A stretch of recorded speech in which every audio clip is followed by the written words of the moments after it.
반갑습니다. 그 현대 프랑스 철학 이 세션에서 지금 이 세션이 구조주의로 편성됐는데요. 강의는 맡은 장유진이라고 합니다. 혹시 일단 이번 시간은 이 세션이랑 3세션에 걸쳐서 2세션이랑 3세션에 걸쳐서 프랑스 구조주의 그리고 후기 구조주의에 속하는 사상가들을 보게 될 텐데 일단 오늘은 구조주의에 대한 입문적인 어떤 소개를 드리려고 해요.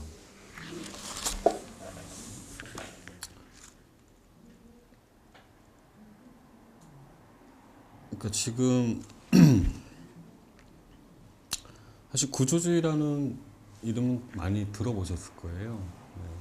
한때 굉장히 유행을 했었죠. 프랑스에서는 50년대에서 70년대 사이 그리고 80년대까지 이어져서 구조주의의 어떤 구조주의 시기가 있었고, 단순히 프랑스에서만 그런 구조주의적 어떤 사유의 운동이 프랑스에서만 머물렀던 게 아니라 세계적으로 확산이 됐었어요. 그리고 구조라는 말이 마치 유행처럼 많이 쓰이기도 해서 심지어 일본 만화들에서도 구조주의 이런 말이 나오긴 하는데, 근데 그렇게 우리 귀에 익숙한 만큼 구조라는 개념이 잘 알려진 것은 아니라고 볼 수 있어요. 몇 가지 이유가 있을 텐데, 그 이유는 일단 첫 번째로 구조주의가 하나의 철학 유파가 아닙니다. 구조주의라는 것은 개별적인 사상가들이 말하자면 자신만의 특정한 구조 개념을 갖고 있다라고 볼 수 있을 때, 그런 사람들이 어떤 특정한 어떤 목표나 아니면은 학문적 방법론을 공유하고 있던 것은 결코 아니었는데, 어쩌다가 보니까 이 개별적인 사상가들의 사유들이 비슷해 보이는 점들이 있어서 그 사람들을 한데 묶어서 통칭 구조주의라고 다른 사람들의 어떤 주석자들에서 불리게 된 거죠. 더 이 구조라는 개념이 알려진 만큼 실제로 잘 안 알려진 이유는 또 한 가지 뭐냐면은 이 구조주의에 속하는 적잖은 사상가들의 글 쓰는 방식 때문인데요. 예를 들어 푸코라든가 부디에라든가 아니면은 락강도 그렇고, 그러니까 사실 수시르나 레비스트로스 같은 좀 아카데믹한 그런 학자들을 제외하고는 나머지 구조주의에 속하는 사상가들의 글 쓰는 방식은 이제 파격적이라고 볼 수 있죠. 말하자면 문체가 난해하다는 거죠. 그래서 가독성이 떨어지기 때문에 이 사람들의 사유를 철학 입문자들이 이해한다는 게 손쉬운 일이 아니죠. 말하자면 철학 전문가들도 쉽게 이해하기 힘든 부분이 있으니까요. 게다가 또 한 가지 난점 뭐냐면은 이 전형적인 구조주의자들로 분류되는 사람들 중에 그 누구도 자신이 구조주의에 속한다고 인정하는 사람이 없어요. 남들이 아무리 딱지를 붙여도 난 아니야, 거부를 한다는 거죠. 그러니까 말하자면 구조라는 개념들, 언어들, 단어들은 굉장히 익숙한데 막상 그것들이 정확하게 지칭하고 있는 것은 무엇인가에 관해서는 사실 알려진 만큼 그렇게 명확한 것은 아닙니다.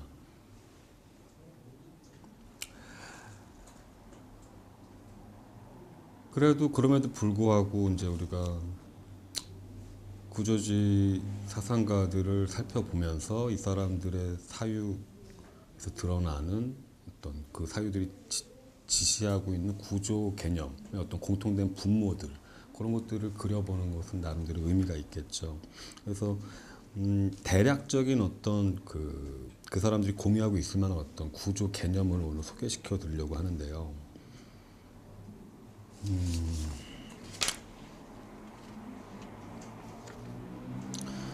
일단 구조주의에 속하는 사상가들이 공통적으로 갖고 있는 확신이 하나 있다면, 또는 신념이 하나 있다면 뭐냐면 그게 바로 언어에 대한 문제인데, 언어가 하나의 체계 또는 하나의 구조다, 이런 생각입니다. 언어는 체계다, 언어는 구조다. 체계라는 것은 그 안에 속하는 어떤 항들로 구성된 전체라고 할 수 있죠. 항. 그러니까 그 체계를 구성하고 있는 요소들. 근데 이것들이 모여만 있으면은 체계나 구조가 아닙니다. 이것들은 단지 모여만 있는 게 아니라 서로 간에 어떤 관계를 맺고 있고, 그리고 이 요소들 간의 관계 또는 항들 간의 관계는 무질서한 관계라기보다는 어느 정도 안정된 관계이고, 그렇기 때문에 질서가 있다라고 볼 수 있어요. 다시 말해서 구조나 체계라는 것은 만약에 우리가 언어의 구조 또는 언어 체계 또는 기호 체계 이런 것들을 떠올린다면은 이것들이 의미하는 것은 하나의 체계 안에서 그 체계에 속하는 항들이 어떤 질서에 의거해서 서로 간의 관계를 맺고 있을 경우 그 전체를 통틀어서 우리는 구조라고 부를 수 있다는 거죠. 이 질서를 우리는 아마도 상징적 질서라고 부를 수 있을 거예요. 왜냐하면 무엇보다도 구조에서 문제가 되는 건 언어이고 언어는 상징이니까요. 그러니까 말하자면은 언어 구조 또는 언어 체계라는 것은 그 안에서 작동하고 있는 그리고 그 작동 방식으로 말미암아 항들 간의 어떤 특정한 관계들을 맺게끔 해주는 질서를 전제로 하고 있는 개념이라는 거죠. 그러니까 결국 어떤 질서가 작동하고 있을 때만 그거를 우리는 구조라고 부를 수 있겠죠. 그렇지 않다면 그건 단순히 하나의 집합에 불과하겠죠.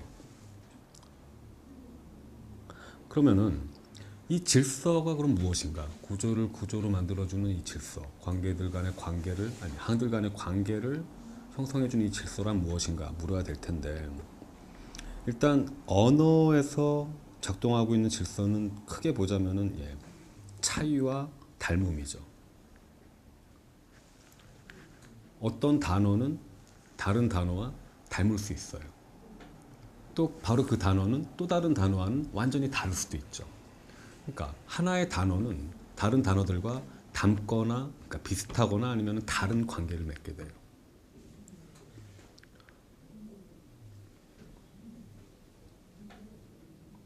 바로 이런 차이와 유비 또는 차이와 닮음의 어떤 작용에 의해서 기호들이 만들어집니다.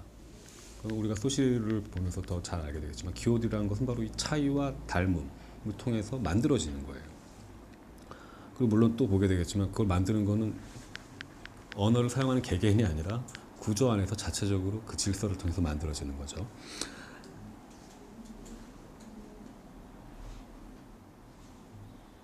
그리고 이런 생성 과정 자체를 통해서 기호들은 또는 단어들은 언어의 항들은 서로 간의 어떤 관계를 맺게 된다는 얘기죠.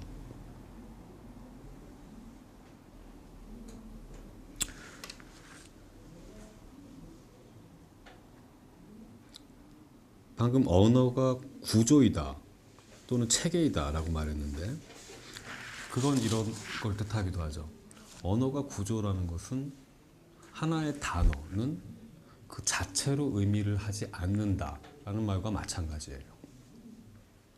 만약에 언어가 체계나 구조라면 한 단어는 오직 다른 단어들과의 관계를 통해서만 의미를 할 수 있어요. 또는 의미를 지닐 수가 있죠.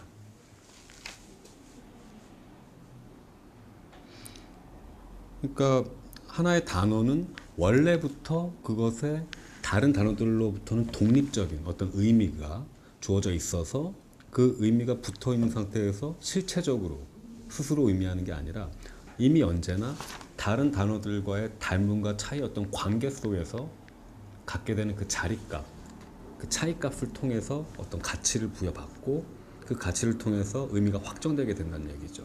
의미가 확정되는 것이 곧 기호의 생성이죠. 기호학에서는. 그러니까 말하자면은 언어는 그 자체로 의미하는 게 아니라, 그러니까 단어는 그 자체로 의미하는 게 아니라 항상 전체와의 관계를 통해서 의미를 하게 된다는 얘기입니다. 그러니까 중요한 것은 단어, 각각의 단어들이 아니게 되는 거죠. 오히려 그 단어들이 관계 맺고 있는 방식, 말하자면 구조적 질서가 더 고려돼야 된다는 얘기죠. 그러니까 이게 말하자면은 구조주의가 갖고 있는 언어관은 실체적 언어관이라기보다는 관계적 언어관이라고 할 수 있어요. 왜냐하면 실체적 언어관에서는 단어 자체가 그 스스로 독립적인 어떤 의미를 지니고 있었다 원래부터 이렇게 전제가 된다면은 구조주의적 언어관에서는 단어는 그 자체로 의미할 수 있는 게 아니라 항상 관계의 그물망을 통해서만 그 의미가 작동하기 때문에 중요한 것은 개개 단어가 지니고 있는 고정된 의미가 아니라 오히려 단어가 다른 단어들과 맺고 있는 관계. 근데 이 관계는 실체적인 게 아니죠. 관계는 눈에 잡히는 어떤 사물이 아닙니다. 관계는 마치 눈에 보이지 않는 그물처럼 촘촘하게 짜여서 하나의 단어와 다른 단어들을 유기적으로 연결을 하고 있는 거죠. 이 그물망, 관계의 그물망 자체가 구조주의 언어학에서 다루는 아주 핵심 주제가 되는 거죠.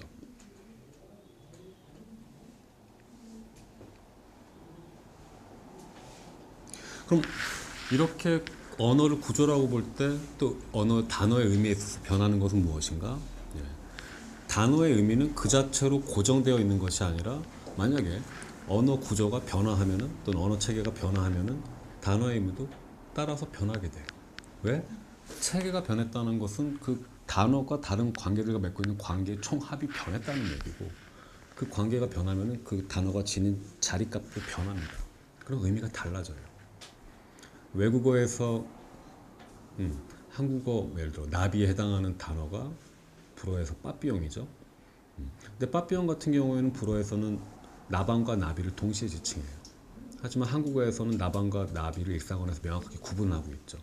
이게 무슨 말이냐면 사실 비슷한 걸 지칭하는 단어 같은데 프랑스어 체계와 한국어 체계에서 갖는 자리값이 다르기 때문에 쓰임새도 다르고 의미도 조금 다른 거예요. 만약에 한국어도 어느샌가 나방이 점점 적어져서 뭐 나비란 말이 통용된다면 언젠가는 프랑스어처럼 변화할 수도 있겠죠. 그런 방식으로. 그러니까 이때 변화하는 거는 그 단어 자체가 움직여서 그렇게 된 것이라기보다는 오히려 그 단어가 다른 관계들과 맺고 있는 관계가 변했기 때문에 의미가 변한다라고 보는 게 구조주의적 언어관의 관점입니다. 그러니까 이런 생각을 철학적으로 정리해보자면 이렇게 되는 거죠. 구조주의에서는 개별적인 현상이 중요한 게 아니라 그 개별적인 현상을 가능하게 해주는 전체가 더 중요하게 되는 거예요. 그러니까 전체가 항상 그 개별적이고 단수적인 사건들이나 어떤 현상들에 대해서 우위를 점하게 되는 거죠. 왜냐하면 의미 자체가 구조라는 하나의 전체를 통해서만 각각의 단어의 개별적인 현상들에 부여되고 주어질 수 있으니까요. 자, 지금 구조주의적 언어관을 잠깐 봤는데 지금 어디까지나 언어학적인 견지에서만 이 구조에서 다뤄질 수 있는 언어의 문제를 살펴본 것이고, 이런 식의 생각은 단순히 언어학에서만 머무르는 게 아니라 다른 학문 분야로도 역시 적용이 될 수 있겠죠. 그래서 단순히 그 단어들에만 이런 구조주의적 언어관을 또는 구조라는 생각을 적용하는 게 아니라 어떤 문화적인 현상들, 뭐 결혼 제도라든가 아니면 문학 작품들 또는 패션 또는 종교, 신화들, 그다음에 민담 같은 이야기들, 그런 것들에도 이 구조라는 개념을 적용할 수가 있게 됩니다. 예를 들어 각각의 여러 가지 신화가 있다고 할 때 뭐 단군 신화든 뭐 주몽 신화든 각각의 신화들이 공통적으로 지니고 있는 그것들이 함께 전체를 이루고 있는 하나의 구조가 있다라고 볼 수 있는 거죠. 그리고 구조 안에는 어떤 질서가 터이고 이런 질서를 통해서 개별적인 신화들이 그 의미적 정체성을 각각 지니게 된다. 바로 이런 식으로 레비스트로스, 우리가 다루게 되겠지만 레비스트로스는 친족 관계를 마치 언어처럼 구조화된 문화 현상이라고 봤어요. 언어처럼 구조화된 문화 현상. 그러니까 개별적인 어떤 결혼 사건 같은 거, 결혼 현상들은 그 자체로 의미가 있는 게 아니라 다양한 그런 결혼 사건들이나 행사들이 함께 속한 어떤 문화적 구조 안에서 그 의미가 결정되고 주어진다는 얘기죠. 또 라칸 같은 경우에는 프로이트의 정신분석학에다가 이 구조 개념을 적용해서 무의식이 언어처럼 구조화되어 있다라고 주장을 했죠. 그러니까 말하자면은 그 구조라는 개념은 단순히 언어학에서만 통용될 수 있는 개념이 아니라 우리가 상상력을 발휘한다면은 인간들이 경험할 수 있는 모든 인간적 현상들에다 다 적용시킬 수 있다는 거죠. 그게 무의식적 영역이든 아니면은 관습의 영역이든 아니면 종교의 영역이든 아니면 문화적인 어떤 패션이라든가 아니면 문학 작품들의 영역이든 다양한 영역들의 구조 개념을 적용시킬 수 있다.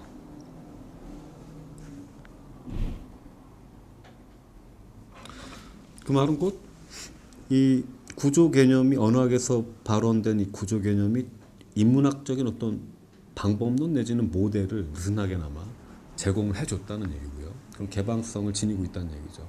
그리고 그 출발점은 소시르의 기호학이었습니다. 언어학자였던 소시르가 다음 시간부터 다루게 되겠지만 물론 소실은 구조라는 개념 자체를 사용하지는 않지만 체계라는 단어를 주로 사용했었죠. 체계 또는 구조, 결국은 같은 말입니다. 이 구조 개념 결국에는 구조 개념으로 이어졌던 체계 개념을 통해서 개진됐던 소실의 언어학은 인문학적 반복론의 어떤 혁신을 가져왔다라고 우리는 볼 수 있어요. 그럴 수 있었던 이유는 소실의 언어학적 통찰이 기존의 전통적인 언어학적 통찰을 뒤집었기 때문이고 혁신시켰기 때문이죠. 말하자면 새롭게 언어를 이해할 수 있는 방식을 제공해 주었는데, 그 소실의 새로웠던 점이 뭐냐면은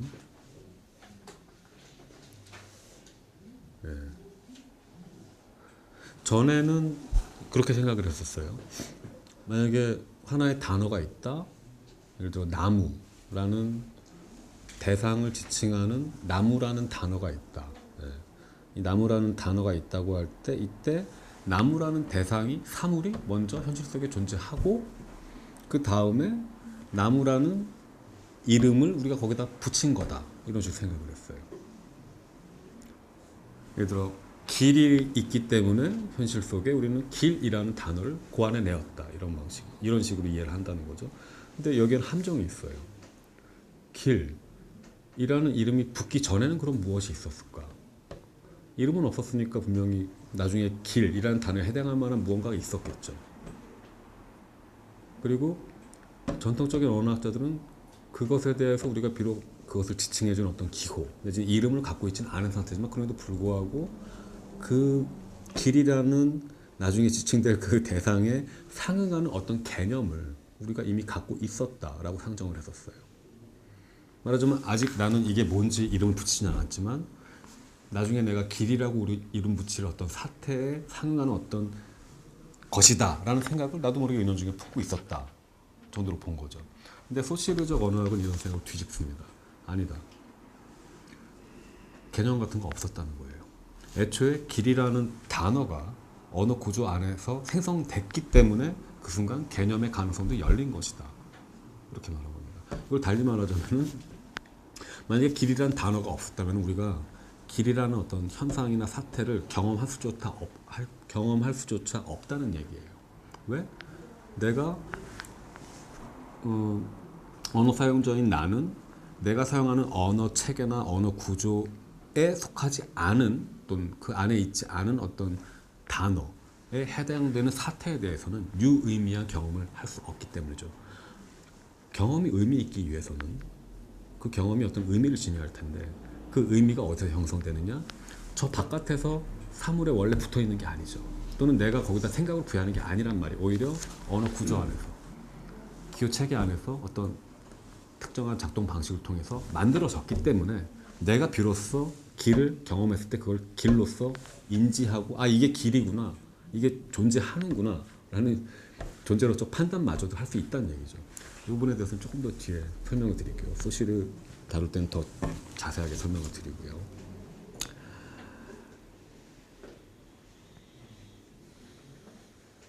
그러니까 이거를 기호학적으로 표현하면 이렇게 되는 거죠. 기의가, 그러니까 개념이 기표보다, 단어보다 먼저 존재하지 않는다는 겁니다.